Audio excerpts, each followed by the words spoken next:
고린도후서 11장 3절 4절입니다. 고린도후서 11장 3절 4절 같이 한 목소리로 같이 한번 읽겠습니다. 시작.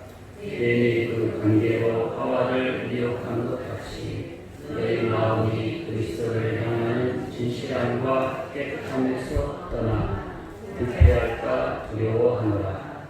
만일 누가 가서 우리가 전파하지 아니한 다른 예수를 전파하거나 혹은 너희가 받지 아니한 다른 영을 받게 하거나 혹은 너희가 받지 아니한 다른 복음을 받게 할 때에는 너희가 잘 용납하는구나. 네, 여기까지 읽겠습니다.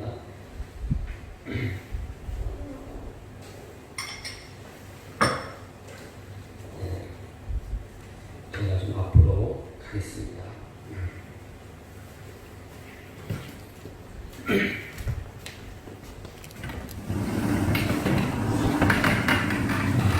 아니, 크게 잡으세요. 크게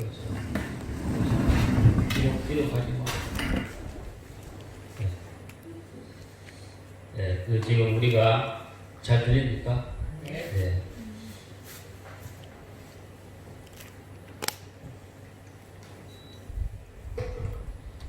바이러스가 지금 온 세상 어지럽게 하는데, 바이러스는 육적인 바이러스나 영적인 바이러스가 천천입니다. 그래서 이상이 아무튼 그래서 이 우연한 것이 아니다 이렇게 생각이 되고, 우리 장님들 기도하는 것처럼 이번 기회에 이런 신천지가 우리 교회 안에서 완전히 제거되고 박멸되기를 바랍니다.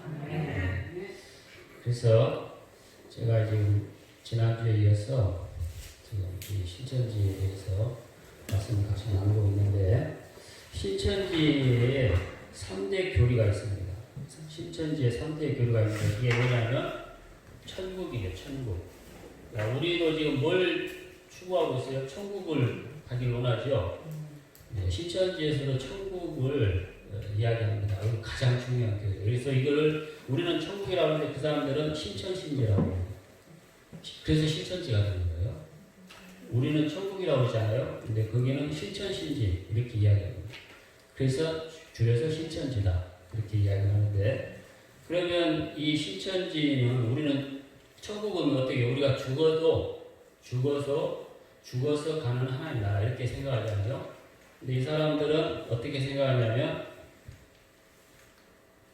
천국은 걸어서 가는 나라다 이렇게 이야기합니다. 그러니까 뭐냐면 천국이 땅에서 이루어진다 이렇게 믿는 거예요.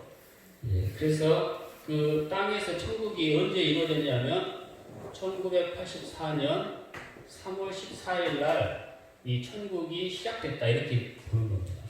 이게 굉장히 중요한 교회예요. 신천지들도 자기도 잘 몰라요. 이거를. 그래서 그것도 어디서? 과천에서.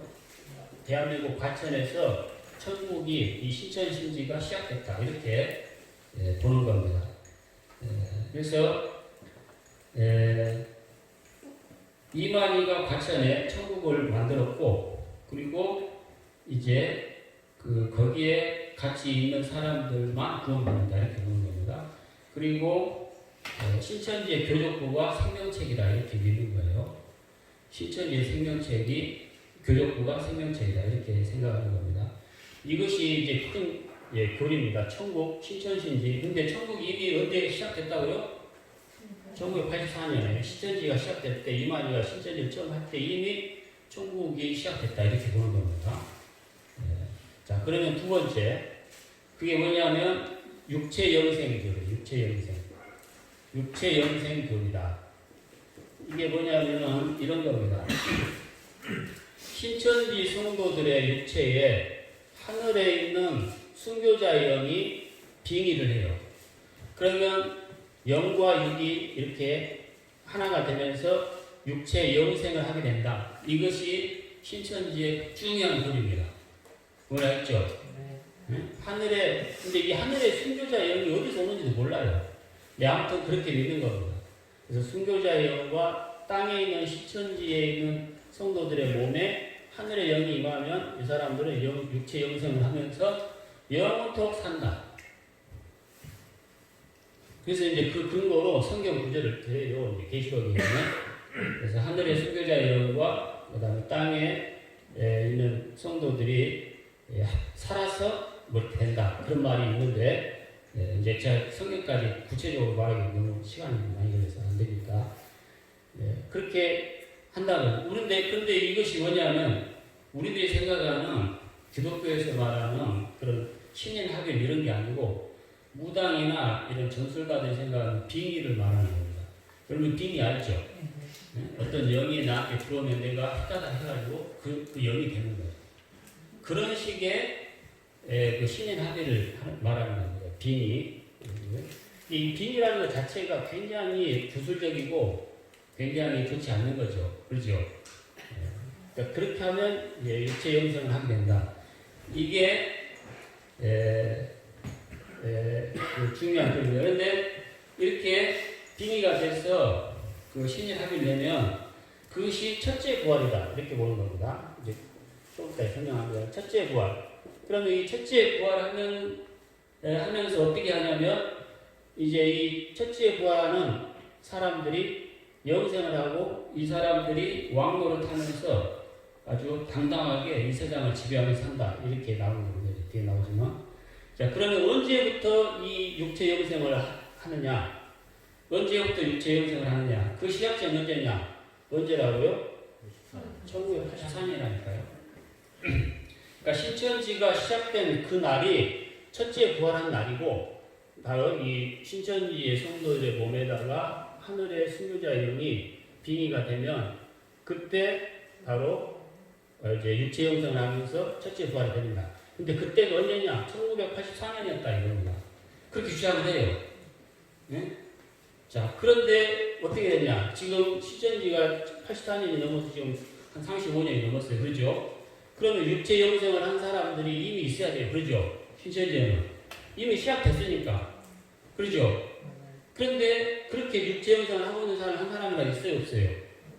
한 사람도 없죠. 그리고 여기에 12지파를 이만희가 창설했어요. 그러면 12지파에 있는 사람들은 이미 영생을 해야 되고 그러는데 이 12지파에 있는 12지파장들도 많이 죽었어요. 그리고 35년이 되니까 성도들도 많이 죽었겠죠. 그러죠? 그럼 말이 맞아야 틀려요. 이미 84년에 시작됐는데 그 첫째 부활이 뭐 육체 영생이 근데 아직도 육체 영생이 안 돼. 그리고 많이 죽었어. 더 중요한 것은 뭐예요? 이만희가 지금 94살이면서 어때요 지금? 달랑달랑하고 있다 이런 거죠. 굉장히 숨이 뺀떡되게 해요. 그러니까 이만희가 그러니까 자기 자신 성도들은 말할 것도 없고 자기가 이겼다고 하면서 자기의 이 신천지 천국을 만든 이만희 자체부터가 지금 영생을 하고 있어요. 못 하고 있어요? 안 된다 이겁니다. 좀 있으면 죽을 거예요 금방. 그러니까 이게 지금 말이 맞지 않다라는 겁니다. 그리고 또 하나는 14만 4천입니다. 세 번째 큰 교리가 14만 4천입니다.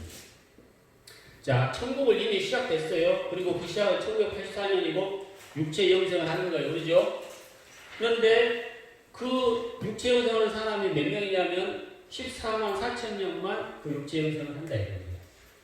근데 이 14만 4천 명이 영생을 할 때에 어떻게 되냐면 이 사람들이 아까쯤에 이렇게 비교돼가지고 육체 영생을 하는데 이 14만 4천 명은 영원토록 죽지 않아요. 그리고 왕노릇해. 그래서 계시록에 보면 영원토록 왕노릇 한다는 말이 있어요. 뭐 제사장이 된다는 말이 있어요. 제사장이 돼서 왕노릇해. 그런 게 무슨 말이냐면 이 신천지에 있는 14만 4천 명은 죽지도 않고 그리고 영생하면서 이 세상에 있는 모든 물질과 부귀영화를 다 누리면서 왕권을 가지고 제사장으로서 이렇게 떵떵거리면서 산다. 이걸 이야기하는 겁니다. 무슨 말이겠죠? 거기에다가 이제 14만 4천 명이 안 찰 줄 알고 그렇게 이야기했는데 14만 4천 명이 차버렸어요. 그렇죠? 그러면 이미 어때요? 14만 4천 명이 넘어버렸어. 말이 이상하게 되고 있어요. 전에는 안 될 거 알고 이렇게 했는데 14만 4천 명이 되어버렸어. 그래서 나중에는 뒤에 이제 요한계시록 보면 흰 옷 입은 큰 무리가 있다 이겁니다. 이 무리 흰 옷 입은 큰 무리가 차야 이제 다 된다. 이런 식으로 이제 비껴가요. 근데 원래 신천지의 교리는 이 14만 4천 명만 왕 제사장이 되면서 왕노릇 하면서 이 세상에서 육체적으로 잘 먹고 잘 살고 그리고 영생하면서 왕같이 떵떵거리고 산다. 이렇게 이야기하는 거예요. 그러니까 빨리 조건부로 이걸 이루어야 된다. 이거예요. 그러니까 너희는 학교 다 때려치고 직장 그만두고 14만 4천 명을 채워라. 이렇게 이야기했던 것이고 그것도 다 채워지니까 이제는 또 희문물이 희문 입은 물이다. 그게 차야 된다. 그러면서 또 이제 미루는 거예요. 그러나 원래 신천지 교리는 어때요? 이미 1984년에 다 육체영생이 돼야 되고 그렇죠. 육체영생이 다 되고 첫째 부활에 다 참여하고 이미 영생 왕노릇하면서 세상에서 떵떵거리고 살아야 돼요. 근데 이게 되냐 이거죠. 하나도 맞지 않다 이거죠. 그러죠? 자, 요게 지금 신천지의 3대 교리라고 볼 수 있어요. 자, 그래서 요 교리 때문에 많은 사람들이 들어가는 특히 청년들이 지금 직장도 없고 아무것도 없는 이런 청년들이 불안한 청년들한테 요거를 주입하는 거예요. 그래서 너가 지금은 이렇게 아무것도 없고 돈도 없고 그런데 네가 요 14만 4천 명 안에만 들어가 봐. 그러면 너는 직장이고 부귀영화 다 누릴 수 있어. 그러면서 이렇게 좀 어려운 사람들한테 정말 여러분들 그 어려운 사람들 있어요. 굉장히 힘들고 어려운 청년들이 있단 말입니다. 제 주변에도 그렇게 해서 넘어간 사람 많아요. 굉장히 어렵고 다급한 사람들, 이런 청년들한테 이런 그 헛된 것을 막 주입을 해요. 그러니까 청년들이 여기 다 몰려들는 거예요. 그래서 이게 지금 어렵게 되는 겁니다. 그래서 어떻게 합니까? 요 14만 4천 명 안에 들어가기 위해서 어떻게 해야 되냐면 실적이 있어야 돼. 어떤 실적? 뭘 해야 되냐? 먼저는 전도를 많이 해야 돼, 전도. 그래서 전도를 많이 한 사람한테 14만 4천 명이 들어갈 자격을 주는 거예요. 그 전도 어떻게 해? 열매. 열매라는 단어, 신천지에 쓰는 단어입니다. 그러니까 열매를 얻기 위해서 우리 교회 안에 들어오는 거죠. 교회 안에서 추석분으로 들어와가지고 교회를 어지럽힌 다음에 통째로 가져가거나 아니면 빼가거나 그렇게 하는 겁니다. 그래서 전도하는 거. 그 다음에 헌금. 요번에 1년 전인가 1년 전에 전도 원한 사람은 돈 내라고 해요. 그래가지고 장난인 줄 알았다는 거예요. 근데 진짜 내라고 해가지고 당했다 이거죠. 다 전도 원하는 사람은 다 100만원씩 내라 이렇게 해가지고 그게 많이 나왔다고 해요. 그 다음에 출석. 근데 젊은 사람들은 전도도 안 돼, 헌금도 안 돼, 출석도 안 돼. 출석이나 열심히 하는 거예요. 그러면서 학교도 안 다니고 직장도 그만두고 다 이게 지금 올인하는 거예요. 우리 교회는 그렇지 않아요. 우리는 건전한 생활을 표현하는 겁니다. 우리 삶을 포기하지 않아요. 그렇죠? 건전한 교회는 그래요. 근데 이 이단들은 모든 삶을 포기하고 여기에 집중하게 하는 거예요. 그러니까 악성 사기꾼들이에요. 삶을 파괴시키는 거예요. 여기 빠지면 되겠어요? 안 되겠어요? 안 되겠죠?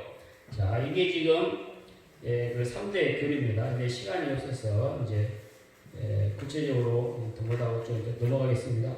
자, 그래서 지난주에 우리가 이만희는 자기가 예수님의 자리를 놓기 위해서 어떻게 한다고 했습니까? 예수님의 자리에 놓기 위해서 필요한 도구가 있어요. 그게 뭐냐면 비유풀이라는 거예요. 그 비유풀을 하면서 자신을 예수님 같은 지위로 상승시켜 놓는 거예요. 그 유용한 도구가 비유라는 거예요. 비유. 뭔 말했죠? 비유라는 것은 코에 보면 코골이. 어디다 대면 아무데나 이렇게 그냥 들어가는 거예요. 그게 비유라는 것이. 자, 그런데 정말로 너무 어처구니 없는 것은 이 비유풀이를 창세기에다가도 비유풀을 해버린다는 거예요. 그냥 예수님이 가르치는 설교나 이런 데 비유를 한다면 이해돼요. 그런데 우리가 너무너무 중요하게 생각하는 창세기의 창조는 역사죠. 그렇죠? 창조 역사를 비유로 풀어본다 이거예요. 그러면 비유로 풀면 어떤 일이 일어나겠어요? 하나님의 세상을 창조한 이 창조가 어떻게 돼요? 하나님이 직접 창조한 것이 아닌 것이 되어버리는 거예요. 그 창세기에 나오는 이 모든 내용들은 역사가 아니라 하나의 그냥 우리에게 뭔가 가르치기 위한 비유로 오니까 창조 역사가 없어져 버리는 것이 되죠. 그렇죠? 굉장히 어려운 일입니다. 그래서 실천지는 유신진화론이라는 게 있어요. 유신진화론. 좀 이따 말씀드리지만 유신진화론이라는 것이 있어요. 이것을 창세기 창조론에 끄집어 드립니다. 근데 먼저 우리가 이제 창세기 3장, 2장, 1, 2, 3장을 달려야 되는데 좀 어려우니까 창세기 2장에 보면 거기에 뭐가 나와요? 생명나무, 선악과 그 다음에 선악을 알게 하는 나무 이런 것들이 나와요. 그죠? 자, 여러분들이 누가 가르치거나 그러면 선악과가 무슨 뜻이냐, 그리고 생명나무, 그 다음에 선악을 알게 하는 나무, 선악을 알게 하는 나무는 무슨 뜻이냐, 뭐냐 이렇게 물어보는 것은 100% 뭐다? 신천지다. 그래서 이것은 우리는 선악과나 선악나무는 그냥 선악과고 선악나무다 이렇게 이야기하면 돼요. 그런데 실천지에서는 이것을 굉장히 우리가 이렇게 이야기하면 막 우습게 생각하고 막 그런단 말입니다. 이 창조의 그런 기사를 굉장히 우습게 생각해요. 특별히 선악과는 뭐라고 생각하냐면 사람들은 거짓 말씀을 먹은 사람들이다. 전부 사람으로 봅니다. 선악나무도 사람, 생명나무도 사람이다. 뭐든지 다 사람으로 봅니다. 비유로 본다 이거예요. 비유로. 그러니까는 아담과 하와가 있는데 뱀이 와서 뱀이 이렇게 선악과에 따먹도록 했다는 그런 모든 미혹 있죠. 이런 모든 성경책에 나오는 역사를 뭘로 본다? 다 비유다. 근데 그 이제 나중에 뱀도 그렇고 선악과도 선악나무도 다 뭐다? 사람이다. 근데 선악과 나무는 배도한 바벨론과 같은 그런 사람들, 조직이다. 왜냐하면 선악과 나무에 보면 나무가 있으면 여기에 새들도 깃들이고 짐승도 여기 있다 이겁니다. 그러니까 이게 새는 명이다 이게 또 이렇게 다 비유가 있어요. 또 이 짐승은 이것도 사람이에요. 타락한 짐승, 사람이다. 그러니까 타락한 사람들이나 타락한 영이 머무르는 이 나무는 배도한 사단의 조직이다. 이렇게 보는 겁니다. 이렇게 풀이를 해요. 이런 식으로 실천지에서는 풀이를 한다 이거예요. 그래서 제가 요 딱 한 가지 창세기 2장에 나오는 선악과가 이런 배도한 사람의 조직이다 이렇게 이야기하는데 이런 걸 풀기 위해서 어떻게 하냐면 먼저 이렇게 도식이 있어요. 에스겔서 28장에 보면은 두로왕이라는 왕이 나옵니다. 그래서 나는 신이다 이렇게 자기가 이렇게 교만한 그런 세상 왕에 대한 이야기가 나와요. 두로왕. 그 다음에 이사야 14장에 보면 계명성, 그러니까 너 아침에 아들 계명성이 어찌 그리 하늘에서 떨어졌는고 하면서 이런 이 바벨론 왕에 대한 것들이 나와요. 그러면 이런 이야기를 하면서 이런 것들은 다 타락한 마귀를 말하는 거야. 이렇게 이야기하고 또 결정적으로 다니엘서 4장에 보면 느부갓네살 왕이 꿈을 꿉니다. 그러면서 꿈에 보니까 땅 중앙에 큰 나무가 있는데 거기에 이제 짐승도 있고 새들도 깃들이더라. 근데 이것이 하늘에서 어떤 순찰자가 와서 그것을 밑동만 내게 쳐버리는데 이게 7년 기한이 돼서 다시 회복되는 그런 그 꿈을 꾸는 거거든요. 이제 그런 걸 이야기하면서 뭐라고 하냐면 바로 이 땅 중앙에 있는 이런 것들은 다 이제 새나 짐승이나 이런 것들은 다 사람이다, 조직이다. 그러니까 선악과는 타락한 그 어떤 사단의 조직이다. 이제 선악을 알게 하는 나무, 이제 이렇게 풀이를 해야 한다는 겁니다. 근데 이것이 맞지 않는다는 것이 뭐냐면, 물론 두루왕도 그렇고, 이사야서 14장에 있는 것도 그렇지만은, 이게 사단을 말하는 게 아니라, 교만한 세상 여강을 가리키는 거예요. 그러니까 성경 여기 에스겔 28장이나 아니면 이사야 14장, 다니엘서 4장에 나오는, 여기에는 독특한 문맥이 있다 이겁니다. 컨텍스트가 있다 이거예요.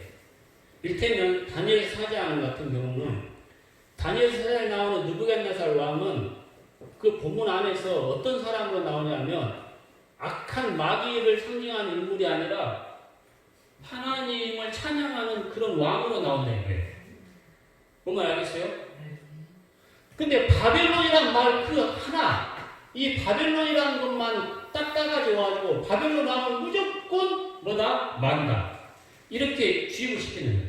바벨론은 무조건 마귀야. 그러니까 마귀가 어떤 이렇게 선악나무에 땅 중앙에 있는 나무는 나무 안에 이렇게 깃들이는 걸 보면 에덴 동산 중앙에 있는 선악을 알게 하는 나무가 있는데 이 땅 중앙이나 그 에덴 동산 안에 있는 중앙에 있는 그 나무가 똑같은 나무다. 그러니까 이 바벨론이라는 말이 들어갔던 이 다니엘서에 나오는 이 말을 가지고 끄집어 와가지고 무조건 바벨론 왕은 마귀라 이렇게 연결을 시키면서 그 타락한 배도한 사단 조직이 바로 선악나무다 이런 식으로 해석을 한다 이겁니다. 그런데 다니엘서 4장에 나오는 느부갓네살 왕은 악한 왕을 상징하는 그 왕이 아니란 말이에요. 여러분들 한번 봐보세요. 다니엘 4장을 읽으면 이 다니엘 느부갓네살 왕이 하나님을 찬양합니다. 내가 교만해서 예전에는 내가 잘나서 내 왕권을 만들고 내 나라를 이렇게 키우는 줄 알았는데 내가 이렇게 하늘에서 수차례자 거룩한 자가 나를 쳐서 내가 7년 동안 이슬을 먹고 이렇게 하다 보니까 왕을 세우는 분은 하나님이다 라는 것을 알게 돼요. 그러면서 다니엘 4장 마지막에 보면은 그 하나님을 막 찬양하면서 내가 그 하나님의 영광을 누린다 이렇게 나오는 거예요. 그러면 그 다니엘 4장에 나오는 느부갓네살 왕은 무조건 바벨론을 마귀라 해가지고 마귀가 될 수 있냐 이게. 문맥과 그 내용을 전혀 고려하지 않는 그냥 여기서 무조건 바벨론이란 말만 끄집어 나면 여기다가 혼합시켜가지고 자기에게 교리를 만들어내는 것이 치전이다 이거예요. 뭐면 알겠죠? 네. 비유 풀이가 그런 식이에요. 꼭 단어 중심이야. 내용이 아니라 이 다니엘 4장에 나오는 전 문맥을 보면은 전혀 이 느부갓네살 왕이 그런 의미의 왕이 아니란 말이에요. 마귀의 대표자나 마귀의 사단의 대표자하고 쓰이지 않았어요. 오늘 알겠어요? 근데 이 마귀라고 해가지고 이런 식의 해석을 한다 이거야. 이건 절대 맞지 않아요. 그러면 다니엘 4장에 느부갓네살만 나온 게 아니라 다니엘이 나와요. 근데 다니엘이 이 느부갓네살 왕의 꿈을 해석해 주죠. 그러면 느부갓네살 왕이 큰 나무로 상징되는데 그 느부갓네살 왕 아래에 있는 다니엘은 뭐가 돼요? 역시 그러면 배도한 사단의 조직 안에 조직원이 들어가 되는 거죠. 왜? 그 다니엘이 바벨론 느부갓네살 왕의 신하니까. 예? 그러면 뭐예요? 다니엘도 그러면 배도한 사람이 되는 거죠. 그러죠? 내용을 보면. 근데 다니엘이 배도한 사람입니까? 다니엘이 지금 이 선악과 이 창세기 2장에 나와 있는 바벨론 같은 배도한 사람 중에 한 사람이에요. 성경에 제가 보면 성경에 다니엘같이 깨끗한 사람이 없어요. 전혀 그 어떤 배도한 사람이나 악인의 어떤 조직원이 아니단 말이에요. 그렇죠? 다니엘은 그러죠. 근데 그 내용 안에는 다니엘이 느부갓네살에게 꿈도 해석해주고 그 신화로 이렇게 산단 말이에요. 전혀 맞지 않는 해석이다. 뭔가 알겠죠? 이 신천지의 비유 해석이 그렇게 사람들을 이렇게 유혹을 해가고 있다 이겁니다. 자, 그러니까 다시 그 창세기 3장에 나오는 뱀도 마찬가지입니다. 그래서 신천지에서는 이 뱀이 누구냐 이렇게 물어봐요. 이 질문을 잘 해야 됩니다. 또 뱀이 누구냐고 물어본 사람은 100% 뭐다? 신천지다. 그러면 우리는 뭐라 하게요? 뱀은 뱀이다 이렇게 이야기하잖아요. 그러죠? 그러면은 이 사람들은 우리한테 뭐라고 하냐면 지금 같은 이 과학시대에 무슨 뱀이 말을 하고 응? 그리고 뱀이 땅에 있는 흙을 먹고 산다고 성경에 나오는데 그 저주할 때 그러면 뱀이 지금 흙 먹고 사느냐 이런 식으로 이렇게 물어봐요. 그러면 우리 교인들은 뭐라고 해요? 대답을 못해. 거기서 그냥 완전히 꼬리 내려버려. 그러면서 그냥 멍하면 그냥 신천지 설명 다 듣고 있는 거야. 자신감을 가진 여러분들의 믿음은 뱀은 뱀이에요. 네? 자, 근데 왜 이렇게 이제 그 성경에 나오면 보면 이런 일이 나오냐면은 여러분들 가보세요. 광주 신천지에 보면 지제석이라는 사람이 있어요. 이 지제석이라는 사람이 예전에 몇 명 안 되는데 광주 지구를 굉장히 키웠어요. 그런데 그 키울 때 어떤 사람들이 좋았냐면 예전에 저희 같은 386 세대에 그 사회주의가 몰락하고 그러면서 실망한 사람들이 이 신천지에 대거 들어왔다는 거예요. 근데 그 사람들은 유물론적인 생각 그리고 합리적인 이성적인 사상을 가지고 있기 때문에 어떤 그냥 믿어라는 것을 믿을 수가 없어요. 성경의 계시를 믿는 이런 게 아니에요. 이해하고 자기 이성적으로 이해가 돼야 믿을 수 있는 사람들이거든요. 그런 대로 이렇게 오리엔테이션이 됐기 때문에. 근데 그런 사람들에게 이 창세기의 내용을 이성적으로 합리적으로 설명할 수 있도록 이 지석이 만들어 놓은 거예요. 그러니까 대거 들어온 거예요. 뭔 말이겠죠? 그러면서 뱀이 말할 수 있느냐? 이성적으로 말이 맞느냐? 아니다. 이건 뭐냐? 다 비유다. 이렇게 보는 거예요. 뱀도 역시 뭐예요? 사람이다. 사람. 창세기에 나오는 모든 건 다 사람이에요. 그러니까 아담과 하와는 뱀에 유혹을 해서 이렇게 하는데 이 뱀도 역시 사단이 하수인은 거짓 선지자다. 이렇게 보는 겁니다. 예? 신천지에서는 이렇게 설명을 하는 거예요. 자, 그러면 다시 돌아와서 자, 뱀이 그러면 사람인가 아니면 동물인가? 여러분 제가 물어보겠습니다. 여러분 뱀이 창세기 3장에 나오는 뱀은 사람입니까? 아니면 동물입니까? 뱀은 그것이 원래 질문이죠. 그죠? 그게 원래 질문. 이 질문을 잘 하세요.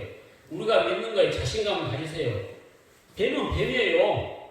그리고 창세기에 나오는 모든 역사는 그 기술은 다 뭐다? 실제 역사다. 할렐루야? 뱀은 뱀이에요. 자, 그러면 뱀이 말을 할 수 있느냐? 말을 할 수 있어요, 없어요? 네? 말을 할 수 있어요. 왜 말을 하냐?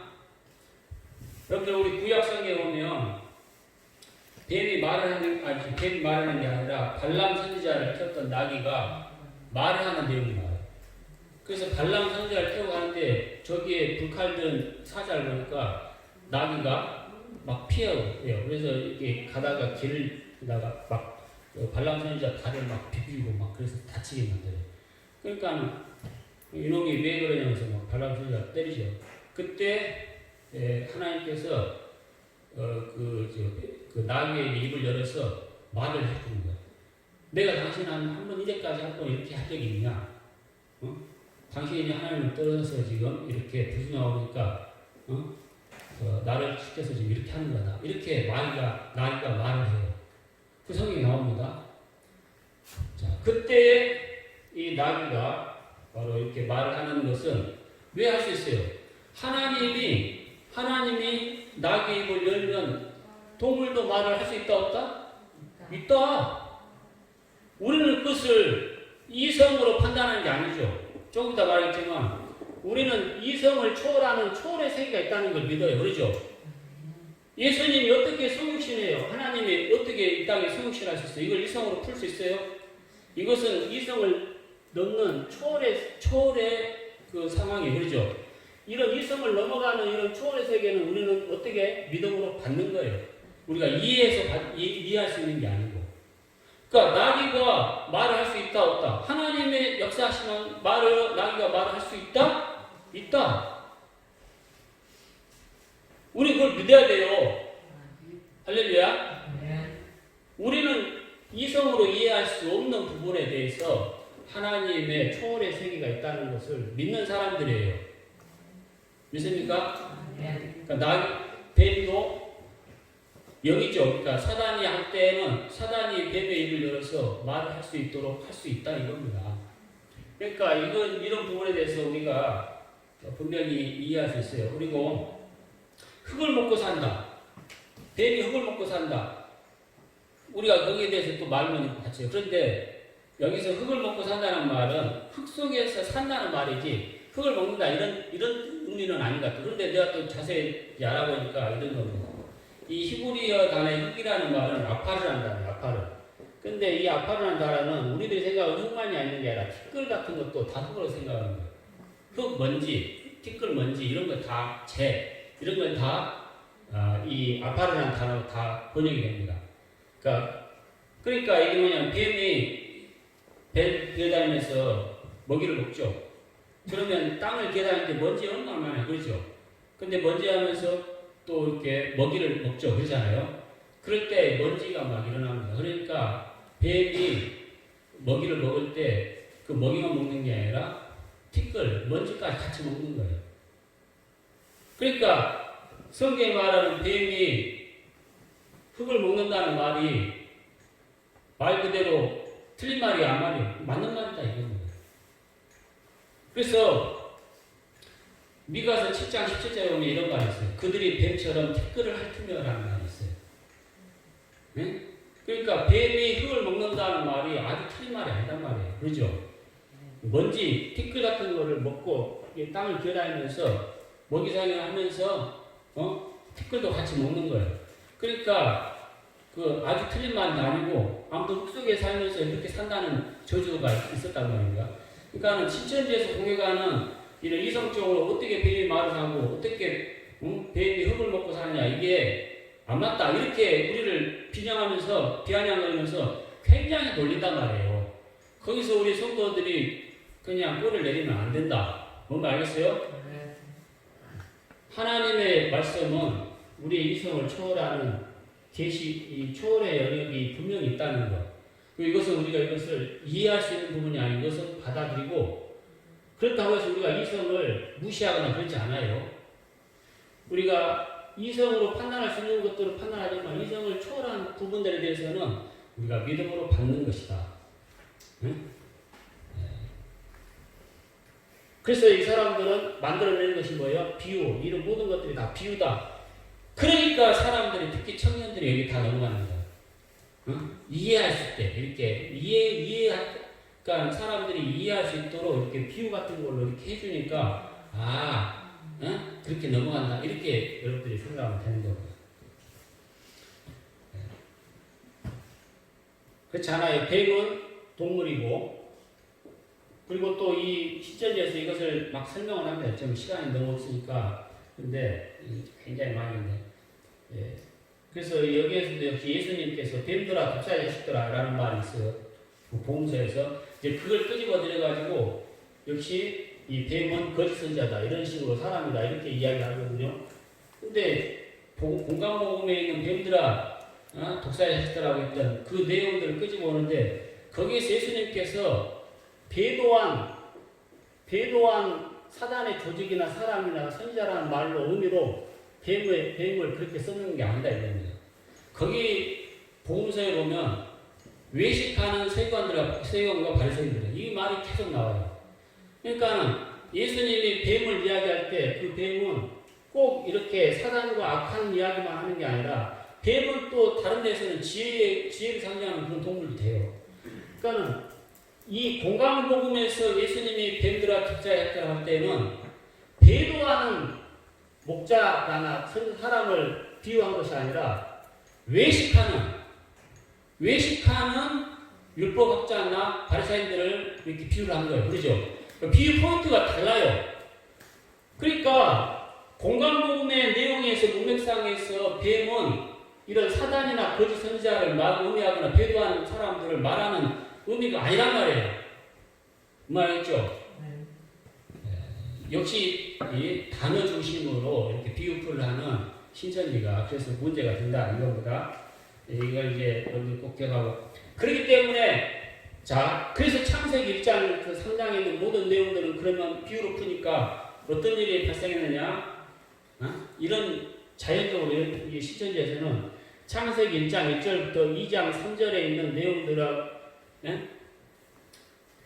여러분 창세기 펴보세요. 창세기 1장을 보세요. 창세기 1장.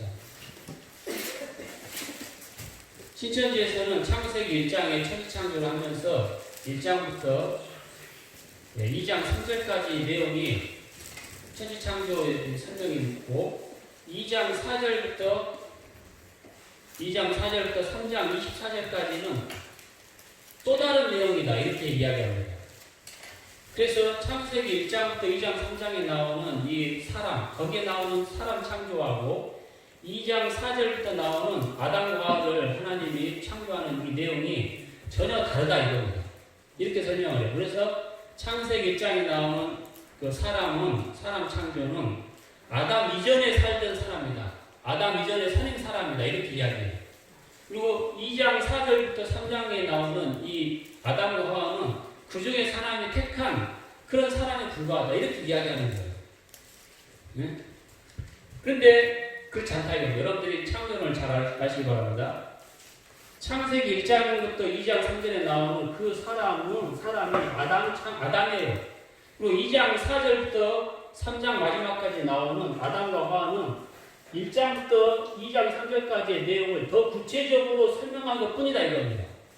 다른 말로 하면 삽입이에요. 2장 4절부터 3장 마지막 절까지는 하나의 삽입이다. 더 구체적으로 하나님이 세상을 창조하는 창조의 정점이 누굽니까? 사람이다.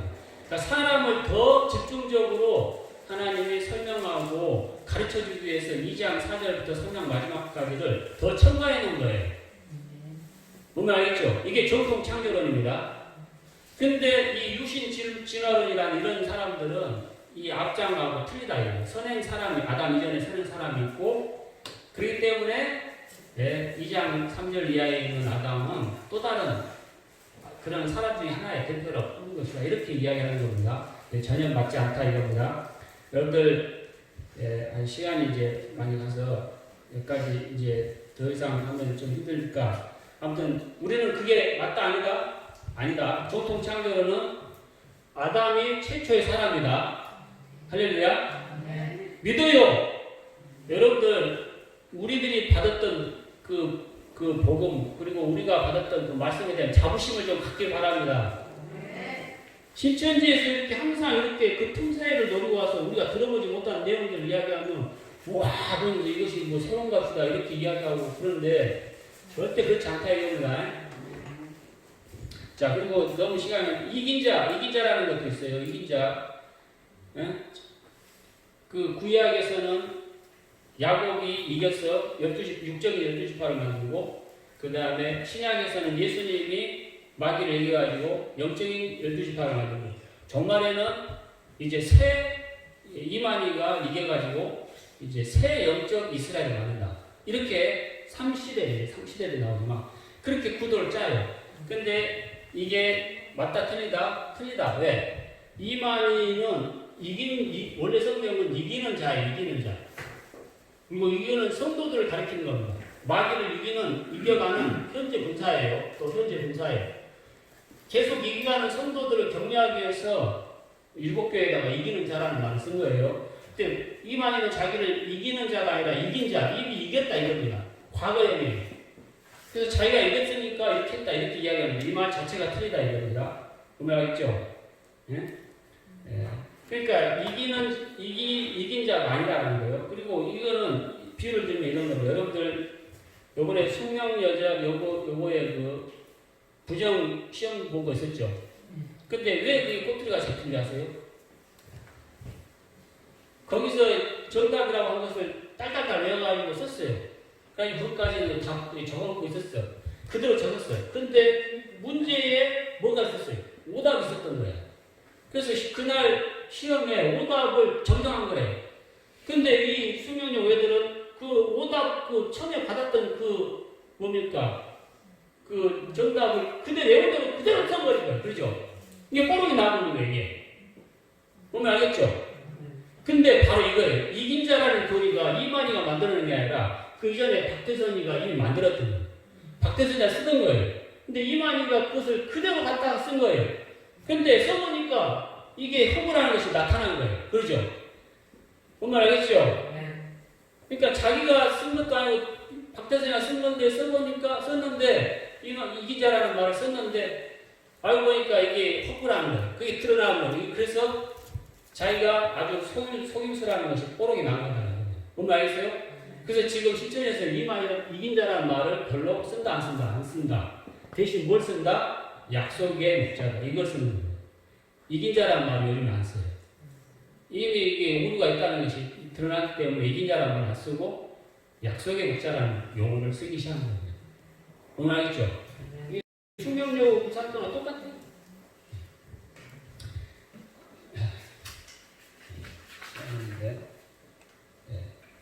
그 시대론도 마찬가지로 이것도 굉장히 중요한 건데 다음에 해야 되겠습니다. 시간이 너무 하니까. 한마디로 말하면 이런 겁니다. 상시대는 이거예요. 구약에는 시대마다 구원자가 있었다 이겁니다. 구약의 구원자는 여호와고, 신약의 구원자는 예수님이고, 종말의 구원자는 이만이다. 이런 식입니다.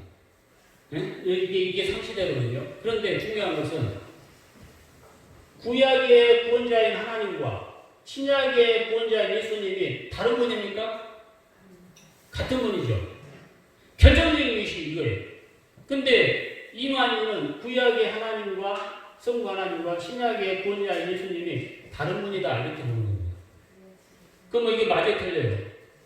우리는 삼일체제 하나님이죠. 성부 하나님과 성부 하나님 예수님은 동일한 분이에요. 그렇죠? 근데 이 사람, 이 이만희는 다르다 이거예요. 이 예수는 하나님보다 한 급 밑에다 이렇게 보는 겁니다. 그래서 여기서 양자론을 보는 거예요. 그럼 삼일체 맞지 안 맞아요? 틀린 거죠. 그죠? 이게 또 굉장히 이제 디테일한 설명인데 시간이 없으니까 그러고. 그래서 구약에는 여호와 하나님이라고 했는데 신약 성경에는 여호와라는 말이 없다는 거예요.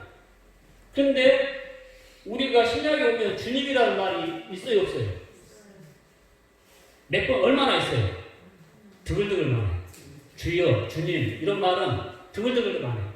그런데 이 신약에 우리가 말하는 주님이라는 말이 큐리오스라는 말인데, 이 큐리오스라는 말은 여호와 하나님을 헬라어로 번역한 단어예요. 그러니까 신약 성경에 여호와라는 말은 없지만 주님이라는 말이 구약의 여호와라는 말이라는 거예요. 그렇죠? 그러니까 구약의 구원자가 하나님 여호와 하나님이라 신약의 예수님이라 동일한 뜻이란 말이에요. 구약 하나님이랑 신약 예수님은 같은 분이에요. 할렐루야. 명백한 증거예요. 그러면 종말의 이만희가 구원자다. 이 말은 굉장히 틀리겠죠. 말이 안 된다 이겁니다. 종말의 이만희는 구원자다. 우리는 믿음으로 구원받습니다. 할렐루야. 그래서 구약 사람들도 오실 예수님을 믿는 믿음으로 구원받는 것이고, 신약의 성도들은 오신 예수님을 믿음으로 구원을 받는 것이고, 그렇죠? 그러면 종말의 성도들은 어떻게 해요? 다시 오실 예수님으로 구원을 받는 거예요. 시대마다 구원자가 다른 게 아니란 말이에요. 그렇죠? 똑같은 하나님이 우리를 구원합니다. 그 하나님은 하나님 아들 예수 그리스도. 그분이 구약이나 신약이나 종말이나 동일한 유일하신 구원자 하나님이시다. 할렐루야. 그래서 우리가 성경에 뭐라고 표현합니까? 성경에 보면 이렇게 이야기해요. 다른 이로서는 구원을 받을 수 없는 천하 사람 중에 구원을 받을 만한 다른 이름은 우리에게 주신 일이 없느니라. 할렐루야. 시간이 너무 많이 가서 여기까지만 하겠습니다. 이만희는 누구를 구원해 본 적이 없어요. 이만희가 구원했다는 것은 어떤 것을 이야기하냐면 무너져가는 장막성전에서 실상이 나오는데 그 무너진 그 유재열의 장막성전이라는 게 있는데 이 유재열의 장막성전을 이 복음 성경이라는 이 배도자들이 멸망시켜요. 그때 이때 이 무너지는 이단 속에 세면은 이 성도들을 구원해내서 자기가 제2의 장막성전을 만들었어요. 이때 이 무너지는 이 유재열이 만든 장막성전에서 오갈 데 없던 사람들을 구원해가지고 다시 장막성전을 재건했다. 이런 의미에서의 구원자예요. 이만희가 예수님처럼 십자가에 못 박혀 죽었어요? 그런 일을 해봤어요? 그런 일도 없어요. 절대 그런 일 하나는 해봤어요. 또 사사기에 나오는 어떤 구원자들처럼 어떤 전쟁에서나 아니면 기근에서 백성들을 구원한 일도 없어요. 육적으로나 영적으로 이만희는 구원할 수 없어요. 또 이만희 혹시 십자가에 달렸다 하더라도 이만희는 구원자가 될 수 없어요. 왜? 이만희 본인이 뭐가기 때문에? 죄인이기 때문에. 죄인은 우리를 구원할 수 있어요? 없어요? 없단 말이에요. 오직 예수 그리스도. 죄가 없으신 하나님의 아들 예수 그리스도만이 우리를 구원할 수 있다. 할렐루야. 여기까지만 하겠습니다. 우리가 해서 우리 이번에 이 조금 바이러스 때문에 어려움이 있지만 우리가 믿음으로 이겨내기를 바랍니다. 그리고 순교하는 정신으로 예배자를 지켜가십시다. 할렐루야. 오늘 우리가 아니면은 누가 이 예배자를 지키겠습니까? 그리고 이 신앙을 누가 지켜가겠습니까? 우리가 믿음으로 하나님을 바르게 섬기는 저와 되기를 바랍니다. 기도하겠습니다. 하나님 아버지 감사합니다. 오늘 이 바이러스와 그리고 신천지가 제거되게 하여 주시고 그리고 하나님을 바르게 예배하고 그리고 또 마음껏 예배할 수 있는 그날을 우리에게 주시옵소서. 예수님의 이름으로 기도합니다. 아멘.